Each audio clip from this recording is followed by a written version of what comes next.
Hello again, welcome back. This week we're discussing the rapid escalation of attacks against women candidates in Kenya's upcoming elections. With me, as before in the studio, are my guests, Dr. Margaret Hutchinson from the Education Centre for Women in Democracy and Linet Miriti, Director of UNIFEM's regional office in East Africa. Linet, we were talking about Kenya before and the violence against women in Kenya in the run-up to the elections. How does that compare to other African countries? Definitely in the other countries, especially in the sub-region, in the Eastern Africa sub-region, there is violence, but not the level that we're seeing in Kenya. And partly, I would like to raise the issue that in these other countries, for example, Tanzania, Uganda, we do have an affirmative action law that creates special seats for women so that they're not fighting it out in the jungle, if I may call it that, with the men, but already women have a different angle through which they can get into parliament. But in Kenya, women can only go through parliament through the elective competitive process where they compete over the same seats. So that's also one of the other differences there is. And that could be the reason, one of the reasons that we see this kind of violence. What about Rwanda? Because that's often held up as a successful model. And Rwanda, of course, has nearly 50% of members of parliament are women. Is it a successful model? Yes, Rwanda is very successful. There are many reasons behind the high percentage of women in parliament. There is affirmative action law, yes, but there is also certain historical facts from the genocide where women were also seen to be much more trustworthy, and that after the genocide, really women started rebuilding Rwanda. And several reasons have actually led to this number. And it is a good model. And being in the sub-region, in the Eastern Africa sub-region, it is a model that we would want to see in the other countries. And it's made a good difference in Rwanda? Yes, it has made a good difference. Because political leadership is just one of the avenues where women make a difference. The women's representation in parliament, the laws, also have the ripple effects on other areas of women's lives, on economic empowerment, on reduction of violence, on realization of women's rights. So leadership is just one of the areas. But from the leadership in parliament, we also see the ripple effects into other spaces in women's lives. Margaret, Linet was talking there about affirmative action, which I can see would be a very useful tool, but it can only be useful so far, can't it? I mean, at the end of the day, the whole political environment has to change. Absolutely. In fact, as we work in the women's movement, and also in a network of like-minded organizations that is running in Ethiopia, Rwanda, Burundi, Uganda, Tanzania, and Kenya, we are saying, yes, the policy environment has to change so that the numbers can come in. And I think it's globally accepted that there should be a critical mass of about 30% women. But we are saying we have to go beyond the numbers and talk about transformative leadership. And that has been a theme that we have been running with that network called Women Direct in the 6 African countries, that yes, we are going towards the 50-50 as being accepted even with the African Parliament and in the AU. But with the numbers must come quality leadership. So we are doing a lot of training and capacity building for women. But in Kenya, only 10% of those standing for election are women. How do you encourage more women, particularly in the face of such intimidation, to come forward and take a more active role in politics? We are doing multi-pronged kind of approach. First of all, we are saying Parliament must pass the affirmative action bill, because without an act of Parliament, without the legal and policy framework in place, then we are going to be struggling in the wilderness, and many will fall by the wayside. Those who don't have the courage, those, you heard about Flora Terra, the family are fearful for her life, and they are saying, is it worth dying for?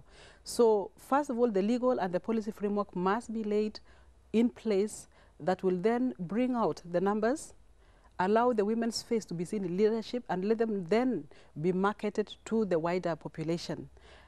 Then, in addition to that, then we go to the communities and empower them to appreciate and to promote women leadership. See, that's a really interesting question, because we were talking about whether men would vote for women early. Yeah. Will women vote for women?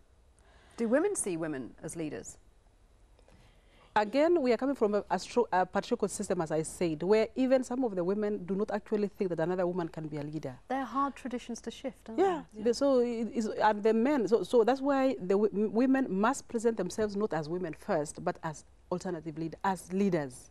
So it's you only that you are a leader, but you happen to be a woman. Because if you don't have the leadership qualities, it's not just your sex that or your gender that is going to market you. So we are going beyond just marketing you as a woman. But of course, we realize that there are certain characteristics, certain attributes that women bring for the balance, a different perspective, different agenda, which then brings what we are calling sustainable development for the country. Okay, let me ask both of you ladies, what do you think is the future of women's political participation in Africa? Margaret? The future is very bright in the sense that, one, as much as there are many challenges which we must overcome, and as I said, we are working on multi-pronged approaches from the community to the parliament or the policy level, but in terms of demand, because we have created enough demand for women leadership. So for me, I see the future being bright, being hopeful, and that women will provide the alternative leadership that is going to free Kenya and African countries from poverty, from issues of marginalization, discrimination, and bring out a holistic society that is we very much desire. So Linet, turbulent times in Kenya right now, but do you think the future is bright? Yes, and I think we're seeing an increase in leadership. The last parliament was good with 18. We expect to have more women in parliament come 27th of December. And subsequently, we expect to see more women in leadership, not just in parliament, in parastatals, in executive positions, at the community level, and that's the approach that UNIFEM is taking. So that it's not just about women's leadership in parliament, but it's women's leadership across the board. And it's going to be incremental, but I see it happening. And with the legislative support, we have legislative support within African Union, the Solemn Declaration. We've got legislative support within the African Protocol, within CEDAW, and many of these African countries are signatories to these instruments. So this is going to change. I think it's a matter of time and us moving consistently to encourage that women take up leadership positions. Well, we hope to see some of those changes in Kenya in the not too distant future. But for the moment, thank you both very much indeed for joining me, Linet Miriti and Margaret Hutchinson. Thank you for having us. And of course, we'll all be waiting to see what happens with the elections on December the 27th. And now, since the end of the year is approaching, we thought we'd catch up on some of the stories that have intrigued, touched or shocked you over the past 12 months. I was raped and assaulted repeatedly my freshman year by a superior cadet in my squadron. They were pushed into latrine facilities and raped in there. I was harassed, I was assaulted, and I was raped. And that's when one of them started to do stuff. In February, we reported on women who'd been sexually assaulted whilst serving in the US military. We caught up with one of the women we'd spoken to, Jessica. As a result of what happened to her, Jessica, seen here, is now lobbying to change the way in which sexual assault is reported within the Army's chain of command.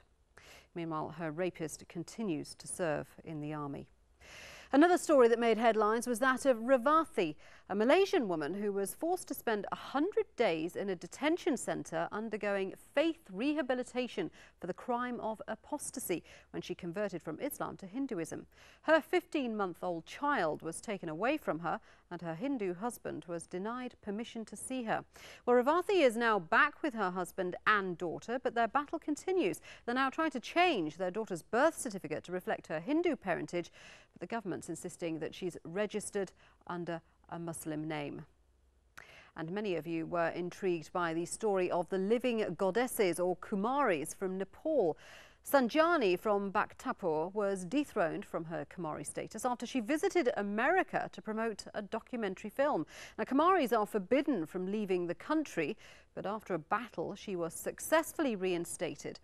This wasn't the only debate over Kumaris this year. Human rights activists attempted to abolish Kumaris altogether. The case got to court but was overthrown, and the living goddesses are still a feature of life in Nepal.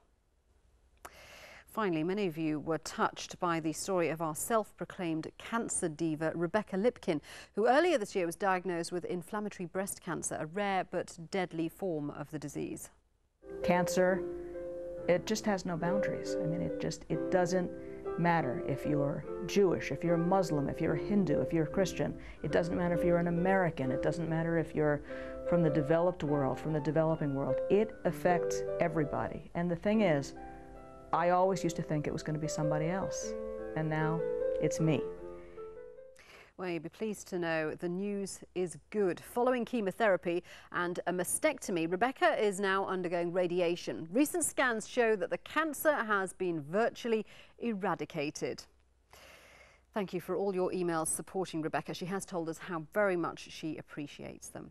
Well, our email address is everywoman@aljazeera.net. We always like hearing from you. And we leave you now with a look back at some of the most memorable stories and images on the programme over the past year. From all the team here, do enjoy the festive season. See you next time.